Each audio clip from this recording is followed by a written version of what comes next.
कशप। शायद इस शब्द का जो मीनिंग होता है वो ये होता है कि जिसे शब्दों में साफ साफ समझाया नहीं जा सकता, या फिर ये समझ सकते हो कि जिसे ठीक ठीक कुछ नहीं कहा जा सकता। कहानी एग्जैक्टली क्या चाहती है कुछ पल्ले नहीं पड़ता। कहानी में कुछ भी ठीक ठीक नहीं है कि असल में कहानी में हो क्या रहा है और कहानी किस लिए बनाई गई है। शायद ये एक लव स्टोरी है, या फिर शायद कोई ज्ञान देने वाली। नहीं यार, ये भी नहीं है। शायद ये कोई अपने आप से प्रेम करने वाली किताब है। नहीं, वो भी नहीं लगता। पता नहीं एग्जैक्टली किस तरह की स्टोरी है ये किताब। एग्जैक्टली किस तरह की है कुछ भी ठीक ठीक नहीं कहा जा सकता है। कहानी ना ही हमें मोटिवेट करती है, ना ही हमें रोमांटिक फीलिंग ठीक से देती है, कुछ भी ठीक से नहीं देती है। इस किताब को पढ़ते हुए तुम्हारे दिमाग में बस यही आएगा कि तुमने इस किताब को पढ़ने को क्यों चुना, तुम्हें क्या ज़रूरत थी इस किताब को पढ़ने की, तुमने इसे शुरू ही क्यों किया। शुरू किया तो ख़त्म क्यों किया, ख़त्म किया तो क्या देखा, क्या समझा, क्या बताना चाहती किताब तुम्हें।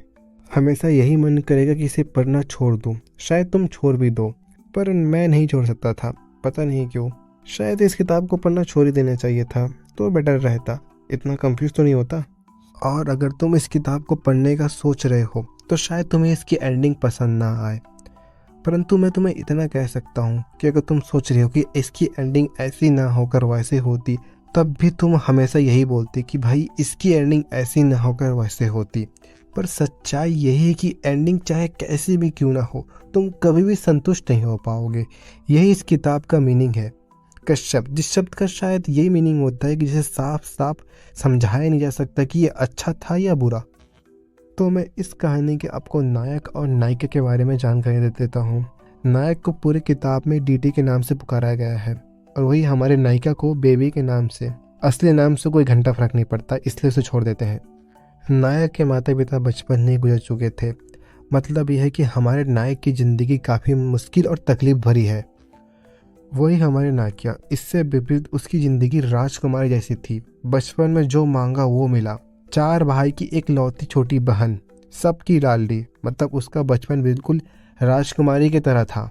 दोनों की मुलाकात किसी की शादी में हुई थी, जहां दोनों आए हुए थे, और दोनों जब पहली बार मिले थे तो बड़ा अजीब सिचुएशन हुआ था, जिसे मैं बिल्कुल एक्सप्लेन नहीं करने वाला। बहुत ही ऑकवर्ड सिचुएशन था। फिर उनका मिलना जुलना लगा रहा करीबन 3 दिन तक। 3 दिन तक क्यों?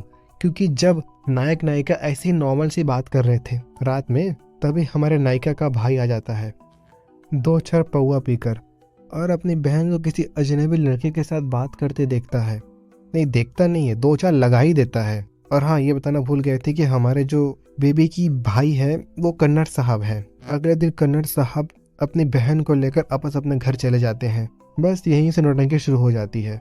पता नहीं ये थप्पड़ का असर था या उसका दिमाग पहले से ही खराब था कि हमारे नायक को नायिका से प्यार हो जाता है। पर मैं अभी भी कंफर्म नहीं हूँ कि उसे सच में उससे प्यार था या वो थप्पड़ का असर से पागल हो गया था। वैसे भी क्या सच में 3 दिन में प्यार हो जाता है? क्या हुआ था ये तो मुझे नहीं पता, पर हमारा नायक पूरी तरीके से पागल हो गया था। अब इस पागल को उस पगलेट से मिलना था, तो किसी तरह ठोक ठोकाते किसी तरह उसके घर तक पहुंच गया, जहां नायिका का भाई कन्नड़ साहब नायक को देखकर बम्बू लेकर उसमें सांडे का तेल लगाना शुरू कर दिए थे। ये तो शुक्र है हमारे कन्नड़ साहब की पत्नी का, जिन्होंने उसे रोक दिया, वरना तो बम्बू तैयार था प्यार का सारा भूत निकालने के लिए। देखो, एक सिंपल सी चीज़ है, हमारी लड़की बड़ी नाजों से पाली गई थी, और लड़का जिसका खुद कोई ठीक ठिकाना नहीं है। ऐसे लड़कों को देखकर दया आ सकती है, पर बेटी कोई नहीं देगा, कम से कम खुशी खुशी तो कोई नहीं देगा। ऊपर से हमारे नायक की जो पैसे कमाने की कोशिश कर रहे हैं, मेहनत कर रहे हैं, कुछ बनने की कोशिश कर रहे हैं, पर फिलहाल उनकी कोई गारंटी नहीं है कि वो कुछ कर पाएंगे। कन्नड़ साहब को बिल्कुल भी नहीं लगा था कि ये मन बुद्धि बेबी से मिलने के लिए उसके घर तक चला आएगा। ये तो किस्मत अच्छी थी कि वो पेला नहीं गया, पर उसकी किस्मत आज बहुत ही अच्छी थी, वो बेबी से बात करने में भी कामयाब हो जाता है। फिर हमारा नायक बेबी से बोलता है कि मैं तुम्हें चिट्ठी लिखूंगा। चिट्ठी इसलिए क्योंकि इसकी जो स्टोरी है 90s के ज़माने में की है, जहाँ मोबाइल तो थे पर इतने कॉमन नहीं थे, बहुत महंगा था ना। फिर हमारा नायक बम्बई आपस चला जाता है। बम्बई इसलिए क्योंकि बम्बई लिखा है, मुंबई नहीं। नायक को तो प्यार था शायद, परंतु नायिका उसका कुछ नहीं कहा जा सकता। तुम लोगों के दिमाग में भाई ये भी आ रहा होगा कि भाई तू क्लियर क्यों नहीं कर रहा है कि एग्जैक्टली कहानी किस तरह की है। सच कहूँ तो मुझे नहीं पता, मैं बहुत कंफ्यूज हूँ। पूरा का पूरा किताब पढ़ने के बाद भी मैं कंफ्यूज हूँ। खैर, जैसा नाम है वैसी ही किताब है, कश्यप, जिसे ठीक ठीक कहा नहीं जा सकता कि कहानी किस तरह की है। जितना भी मैं इस किताब को समझने की कोशिश करता हूँ उतना ज़्यादा कंफ्यूज होता हूँ। कहानी में आते हैं, हमारा नायक नायिका को चिट्ठी भेजता है, प्रेम पूर्वक वाला नहीं। और भेजता भी कैसे? प्रेम तो शायद उसे हुआ था, नायिका को तो कुछ कहा नहीं जा सकता। और चिट्ठी भी कोई नॉर्मल शब्दों में नहीं लिखता, संस्कृत और शुद्ध हिंदी लिखता है, वो भी ऐसे शब्दों का प्रयोग करके जिसे मैं तो समझ नहीं पाया और ना ही हमारी नायिका समझ पाई। शब्दों को समझने के लिए अपने पिता का उपयोग करती है, क्योंकि वो भी काफ़ी बड़े विद्वान और पंडित है। पता है, मुझे ये बड़ा अजीब लगा कि एक बेटी अपने बाप के सामने किसी लड़के का चिट्ठी पढ़ा रही है। ये सच में काफ़ी अजीब है, पर यही हो रहा है। और करती भी क्या, जो इतना भारी भरकम शब्द लिखा था उसे समझना आसान थोड़ी ना है।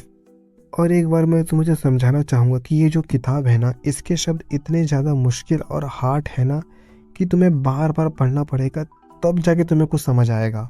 पर गारंटी उसकी भी नहीं है, क्योंकि मैं काफ़ी सारे वर्ड को समझ नहीं पाया। समझ लो आधी किताब ही नहीं समझ पाया। मानो पूरी की पूरी किताब नॉर्मल कहानी ना होकर संस्कृत का श्लोक या फिर कविता बन गई है, जिसे बार बार पढ़ने के बाद जगह कुछ समझ आता है। और एक और बात जो इससे भी ज़्यादा इम्पोर्टेंट है, कहानी कभी भी नायक या नायिका की नज़र से नहीं दिखाया गया। मतलब यह है कि आप पूरी की पूरी कहानी को या तो लेखक की नज़र से देखोगे या फिर नायिका के पिता के रूप में।